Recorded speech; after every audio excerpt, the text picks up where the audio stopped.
get it. Why would a cocoon fal'Cie want to destroy Cocoon? Maybe it's a fal'Cie thing. I was thinking. I hate when that happens. I met you on a Thursday, right out to you.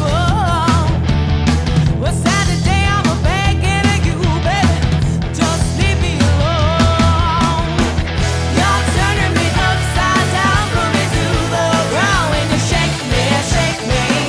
I'm giving you what you need, and I'm begging, please don't break me, love.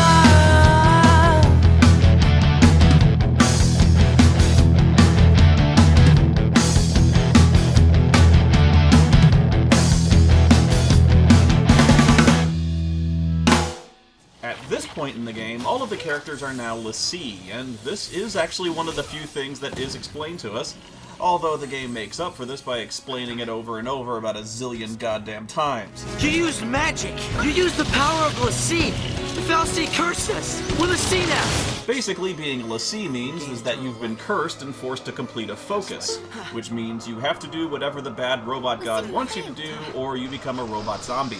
And that's why all these people are being loaded onto trains, because Pulse l'Cie are enemies of Cocoon. We're l'Cie. Enemies of Cocoon. Pulse fal'Cie are Cocoon's enemies. Pulse fal'Cie and their l'Cie are enemies of the state. We're Pulse l'Cie, right? Enemies of Cocoon. I'm a l'Cie, enemy of Cocoon. Be a Pulse l'Cie, an enemy of Cocoon. We are enemies of Cocoon. Why do you want to help l'Cie? They're the enemy. Yeah, I could probably start another counting egg on this one, but fuck it, take a shot or something. Anyway, the reason Cocoon is so afraid of l'Cie is that the curse gives them the ability to use magic. And in this world, magic is really scary stuff. You've got to get rid of anyone who could possibly be a l'Cie, no matter how unlikely, because just look at the devastation these guys can cause with their unholy magical powers. Take that! Oh god! Tiny, unimpressive magic missiles! If they're not stopped, in about 15 minutes they might manage to set an outhouse on fire with their piddly, ineffective fireballs! Purge the whole town! Make them wear the robes of shame! What do we do? What do we do? Our technology is useless before this magic power! They can slowly toss magic snowballs at us at close range, and all we have are these stupid high-caliber sniper rifles and rocket launchers and jetpacks! Massive robot wolves with 8-foot diameter electrified buzzsaws! What possible chance do we have? We can't fight that! So yeah, they're all being hunted by the Sanctum now, and they've all been marked by the fal'Cie as part of their curse, which takes the form of a l'Cie brand. It's like a magic tattoo, and for some reason, they're all on different parts of their bodies. Oh gee, I wonder where the brand on the young teenage girl will be. Yep, that's about right. Okay. My other guess would have been right between her boobs. It just raises a couple important questions, like, why the fuck would the fal'Cie sabotage their own plans by leaving huge, glowing, easily identifiable tattoos on their secret agents, which makes it far more likely they'll be caught? It puts us humans at a big disadvantage. Wouldn't the presence of the l'Cie brand make the purge completely unnecessary? You don't need to exile hundreds of people. Just get everyone naked and look for the fucking tattoo. They all have one. It's the one foolproof way you have of finding a fucking l'Cie, and instead of looking for it, you cover them from head to toe in a fucking robe, and no, I am never letting that go. And if there has to be a brand, why would the fal'Cie put it on different parts of their bodies? I guess the fan service here makes sense, but why would it put the brand someplace people are very likely to notice it? But it doesn't even matter if the fal'Cie doesn't give you a brand or stamps one on your fucking head, because your focus is impossible. Remember, a focus is a very specific mission that the fal'Cie is ordering you to do against your will. But to make sure you do it, it gives you a time limit, or it turns you into a robot zombie. And this could be anything, literally anything, from assassinate the president to bring the fal'Cie a grilled cheese sandwich. And so you're asking, well, what's so impossible about that? Well, the trick is you're never fucking told what in the fuck your fucking focus is! Seriously, I'm not exaggerating, that's the plot! The fal'Cie abducts you, it gives you magic powers, and makes you do something or else it'll fucking kill you. But, oh, it won't tell you what you're supposed to do. That part, you're supposed to fucking guess. Oh, it could be anything, so move your ass and do that thing it wants you to do that you don't know what it is, and if you fuck up, oh, you'll become a zombie, so good luck with that, shithead. Now, okay, I'm being hard on this because at first it sounds like the dumbest thing ever written by a human being. Because it fucking is! How in the fuck did the fal'Cie expect to accomplish fucking anything. This would be like if some motherfucker kicked a door into my house, handed me a banana and a shotgun and said, "Now hurry the fuck up, Spoonie, or I'll kill your whole fucking family." The fuck am I supposed to do with that? Okay, if we don't know our focus, how do we complete it? I don't fucking know. It's like the only thing they can do is just to follow the hallway until it stops, because it's not like you can go anywhere else. That is how a focus comes down, people. The fal'Cie, they don't spell it out with clear-cut instructions.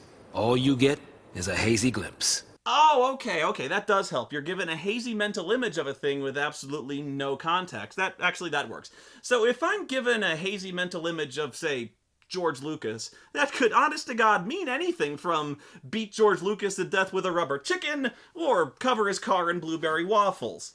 Really, how are we supposed to know what to do from just that? How are we supposed to know what to do from that? That's the tricky part. The dream's the only hint the fal'Cie gives us.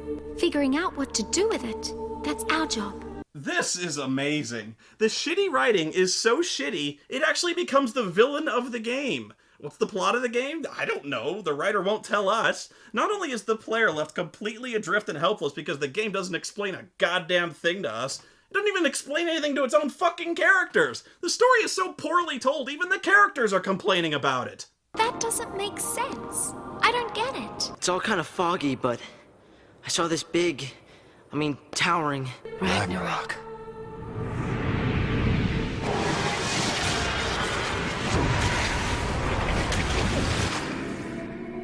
So, we all saw the same dream. Okay, so the only hint that they're given, if you can even call it a hint, is a hazy mental image of something called Ragnarok.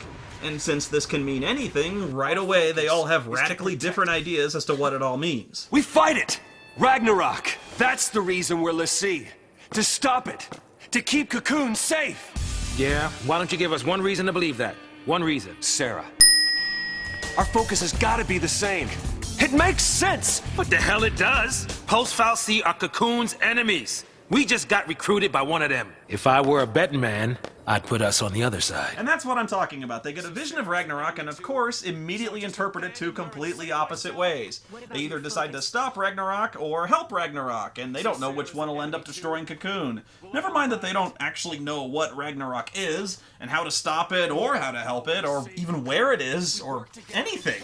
Either way, the fal'Cie has a 50-50 shot at best of either accomplishing its objective or completely screwing itself. It's like, yes, my secret agents are doing perfectly soon, Ragnar... Wait, what are they doing? They're bringing Ragnarok waffles? Who does that? How was I not clear? Come on! Because of their two opposite interpretations, the group is immediately at odds with one another. Snow thinks their focus is to save Cocoon from Ragnarok, and Lightning decides it's to destroy Cocoon. And what's more, she decides to go through with it. This is our hero, ladies and gentlemen. She just decided in the span of 30 seconds to eradicate virtually the entire human race. I don't want to play this game anymore! But oh, thank God the floating store machine didn't turn to crystal when the fal'Cie exploded and wiped out everything else within a 2-mile radius. After a short walk, you find Sarah! Sarah! Sarah! Sarah! And Snow tries to dig her out. You know, I think the more pressing issue is how you plan to carry her out of here, genius. Everyone else realizes Snow is a moron and decides to ditch him when the Sanctum shows up.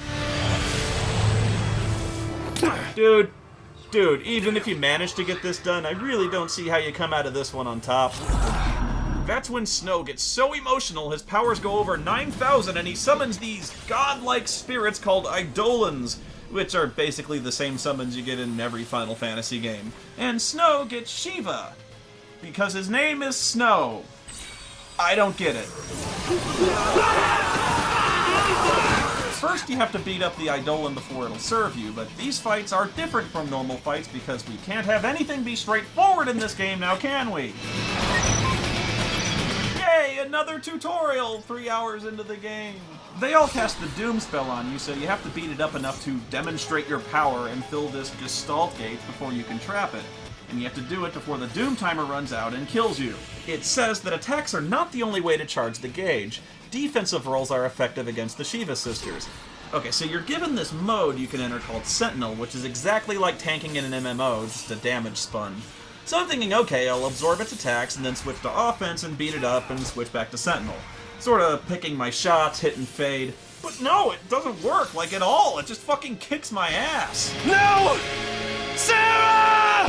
Fuck! I mean, I'm doing what it said, right? But no, this is actually how you win. All you have to do is go into Sentinel mode and stand there, and let them wail on you until you win. Yeah, okay, that makes sense. Fuck you! The game sets this up like a straight-up fight, but you win by doing nothing at all. And then, completely awestruck by your ability to curl into a ball and weep the entire fight, the Shiva sisters submit to your awesome demonstration of power and turn into a motorcycle.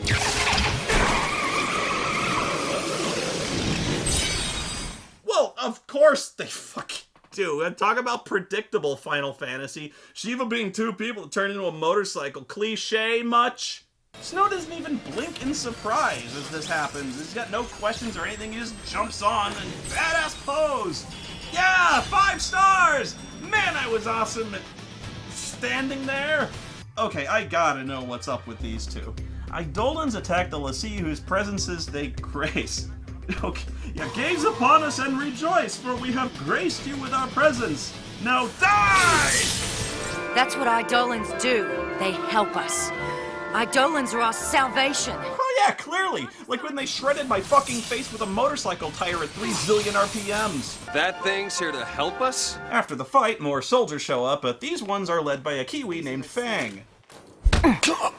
Okay, sure, yeah. Machine gun fire doesn't faze him. He can shrug off a Vulcan cannon blast from a gunship, but a judo chop to the collarbone knocked right the fuck out. I don't care. I like when people hit Snow.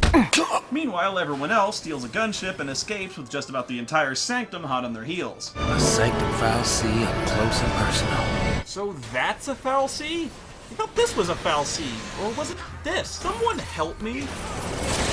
Ah! We're not in the hallway! Where do we go? Quick! Find the hallway again before we turn control back over to the player! Where's the hallway? I don't know! Just go somewhere! Real heroes don't need plans! The writer will save us!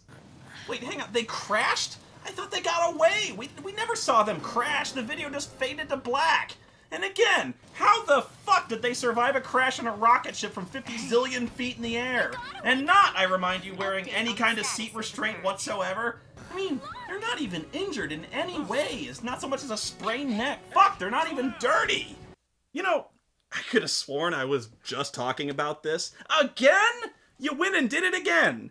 Is this really how we're gonna transition between every fucking scene in this game? Explosion, insanely lethal fall, wake up someplace else with a fucking scratch? You just can't have this both ways, man. You can't have characters who can karate chop a dump truck in half, but who are also knocked out with a karate chop to the shoulder, but who can also survive a plane crash at Mach fucking 2 without messing their fucking hair up. I should not be taking more realistic damage getting launched in my fucking windshield in Grand Theft Auto. We don't even know where to go. I do. Huh? Eden? The sanctum seat of power. You're serious? Something happens to Eden, it's lights out Cocoon. You want that? Don't worry. I'm after the sanctum. I'm not out to destroy the world.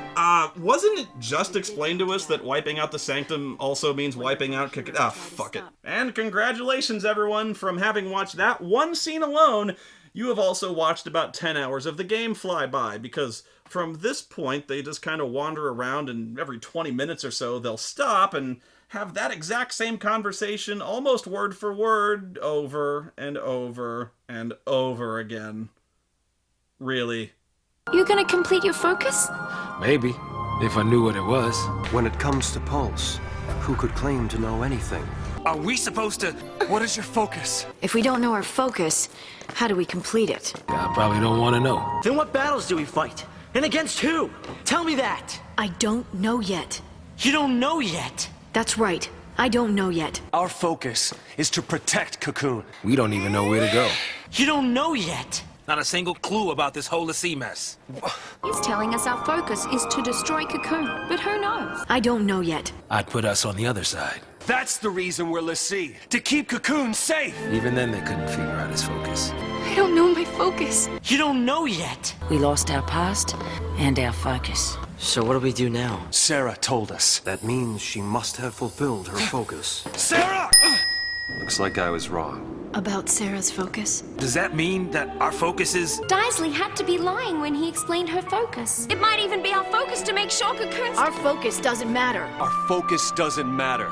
Forget our focus. We don't need it. We don't need it. You don't know yet. Our focus has got to be the same. Listen, if we fail our focus, it could be us suffering like that. Or let's see, ticking time bombs. If we don't figure it out and pull it off, you're gonna be a Sith. I'm gonna be a monster. I'm not trying to be an asshole here, I just want to know what's so hard about this. Why don't the fal'Cie tell them what their fucking focus is? It either can't or it won't, and it has no reason not to tell them because they were the ones who enslaved the guys in the first place. So I guess that means the hazy mental image is the best it can do? fal'Cie are an existence beyond human comprehension, possessed of incredible magic power. If they're so powerful and beyond human comprehension, how come one allowed itself to have its ass dragged around and blown up by the Sanctum? They're so far beyond human understanding that they can't speak fucking English. They've evolved to gods compared to humanity, but of course they can't pick up a fucking pen now, can they? Fuck you! Alright, men! Run stupidly out in the open instead of shooting them from the safety of cover! Great. A SciComm hit squad. Ready! Aim! Don't fire yet! Wait for it! Whatever you do, don't fire it! Ah, she's got a sword! What do we do? Don't surrender! No retreat, men! We 6 guys will succeed where our dozens of giant mechanized death robots completely failed! At this point, the group gets split into Team Genocide, Lightning and Hope, and Team We Have Absolutely No Plan, Saz and Vanille. Where we headed? Dunno. You don't know? You don't know yet. Saz decides to head for a city called Nautilus What now? for absolutely no reason whatsoever. Stay here, but Their plan is shouldn't basically, yeah, let's go, why the hell not? You spend 3 entire maps. 3! Literally wandering aimlessly. I'm not fucking with you, that's what it says! That's what it says! Read it! Fucking read it! This entire level is pointless! It contributes nothing to the story! You just run around fucking with fuse boxes to open the next segment of... Oh, shit! Evil 20-sided dice! Again, in the context of the game world, what in the hell are these things and what possible purpose do they serve? You mean someone just built huge floating bombs inside their industrial plant full of sensitive machinery and electronics? Oh, and this always bugged me. I've seen so many games do this and I really don't get it. You get a preemptive strike for attacking enemies from behind, right? But how is this any kind of surprise? They're 10 yards away! How can they not see me? But if I run up behind them, oh my god, we did not see this coming! Then you emerge into a forest, and you'd think being outside in the wilderness, in the middle of the forest, it'd be hard to still somehow be trapped in a fucking hallway, but you'd be dead fucking wrong now, wouldn't you? God damn it! Oh, fuck! Oh, fuck! Oh, sure! Killer tomatoes, why not? Fuck it! We got ice goddesses that turn into motorcycles, and deadly pulse robots that hop around on one fucking leg doing an Indian rain dance or some shit. I can take killer tomatoes, sure. And penguins! Oh, you have to watch out for those predatory magic-slinging penguins. They mostly come out at night. Mostly. And meanwhile, Hope and Lightning are walking into the forest of inexplicably sharp crystal swords. Hey, walking into one of those trees would be really dangerous, okay? So be sure and stick to the hallway, okay, guys? No, you may not leave the hallway. The wall of hexagons forbids it. And don't just go around it. They built this wall of hexagons for a reason. This is an army facility for turning wildlife into weapons. Oh, obviously, I'm sorry, right. You can see why I'd be confused, because they didn't put any guards of any kind anywhere, or even keep out signs, or lock anything. You know what you could have done is you could have put a wall of hexagons in front of the front door, and they'd have walked up and been like, oh shit, and they'd turn around. Yes, we've done it. We've made a cybernetic war machine out of a radish with science. Soon we will be the most feared military in the galaxy. No, impossible. They found its secret air juggling weakness. Well, in that case, I take this whole review back, because any game that reminds me of Tekken is clearly a masterpiece. After defeating the Robo-Radish, they go to Hope's hometown and sneak in, deciding to lay low at his dad's house. Because the Sanctum would never think to look for Hope at his own fucking house! They sneak in through a pipe into some place called the Nutriculture Complex, and I have no clue what the fuck Nutriculture is. Well, I don't really know for sure. You don't know yet! It's probably something to do with a fal'Cie sitting in the middle of the room, which Hope says produces food for the entire town. And I'd have no idea this was a fal'Cie if they didn't flat out tell me that it was, because this is the fourth completely different thing that's supposed to be a fal'Cie, and we have absolutely no common basis for comparison here. Anyway, this fal'Cie is so far evolved beyond human understanding that it completely fails to notice these two standing 30 feet away from it. I guess it's too busy crapping out Nutriculture. Food we ate every day came from here. This evil fal'Cie son of a bitch, selflessly feeding an entire town? That gives Lightning all the reason she needs to fucking kill it. Kill him and cut off the food supply. That'll make us popular. Our hero! Willing to doom thousands of innocent people to a slow, excruciating death by starvation. Now you're thinking like a Pulse l'Cie. I mean, okay, she's prone to violent, murderous acts of unprovoked rage, but, you know, basically a nice person. Okay, now that was just uncalled for. It's one thing to hit someone with a barrage of machine gun fire to the sternum, but a backhanded bitch slap, now that shit hurts. I think people have enough reason to hate us, don't you? I gotta give the kid credit. Hope manages to talk Lightning out of a mass murder spree, but now they have to sneak out of here and somehow avoid detection by the 8-foot-tall, slimy green tomato cyborgs with police lights and sirens on their heads. Well, fucking duh! What would you guard your food supply with, if not a giant sentient cyborg tomato with a police light on its head? You know, I wish we had those now, instead of wasting our time and money on something stupid like cancer research. You know, what do you want? You want a guy with a radio, I suppose. You think we're made of money around here? I suppose you want a guard dog too, right? Actually, that does remind me. Hey, how's my cyborg security system coming along? It'd be going a lot faster if this damned animal would just hold still for 5 seconds! Whatever, long story short, they get caught and surrounded. Now, the soldiers could open fire on them and kill them right now, and it makes sense, especially since these two have murdered dozens of their men. These are l'Cie. Show no mercy. But, nah, it's Snow to the rescue on his Shiva cycle. Our heroes climb on board and show us all how noble and kind they are when they spin the cycle around, brutally crushing several people to death beneath their icy wheels, when they could have just as easily run away without killing anyone. This really bothers me. It's a video game, so I guess you're just not supposed to think about it at all. I mean, they're just faceless enemies, right? But just think about who these guys are. They're not really these horrible, villainous people who deserve nothing but death. They're just guys doing their job. In fact, they're doing what they think is right, protecting Cocoon from these demonic l'Cie that they have every reason to fear. I mean, sure, they've been fed lies and propaganda, but they're not bad people. Besides, it's not like our heroes here are doing anything to win over the hearts and minds of the people. I am a Pulse l'Cie! I'm here to kill you all! Since when have heroes ever needed plans? I'm here to kill you all! It's actually kind of weird how sympathetic the soldiers are. Even when their commander orders them to open fire regardless of collateral damage, the soldiers strongly object, wanting to protect the innocent people. And here you are butchering them wholesale. I mean, this is brutal. I know they execute l'Cie, but hey, they're not total monsters. Really, the soldiers are going out of their way to take you in alive, but no, the heroes have to make it a massacre on live television to bizarrely inappropriate music.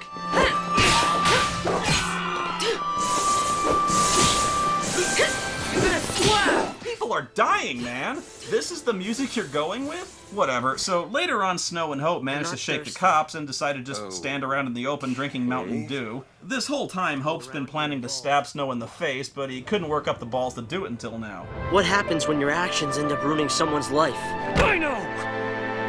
It's all my fault. I don't know how to fix it. You don't know yet! Why don't you tell me what I deserve? The same fate!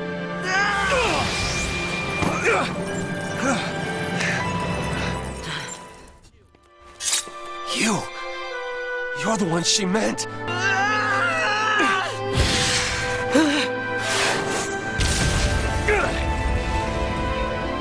Oh, I seen this one?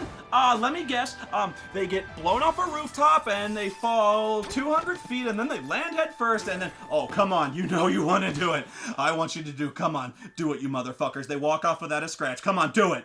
Do it! Do it!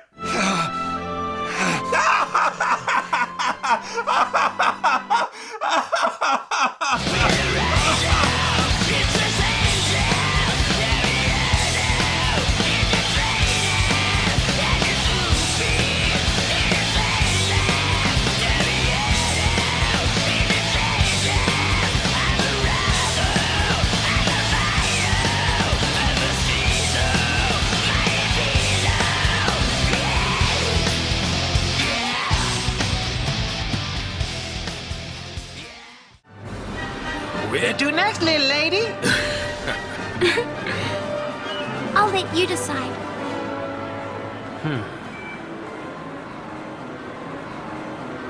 I know. A Nautilus Park date. With Saz.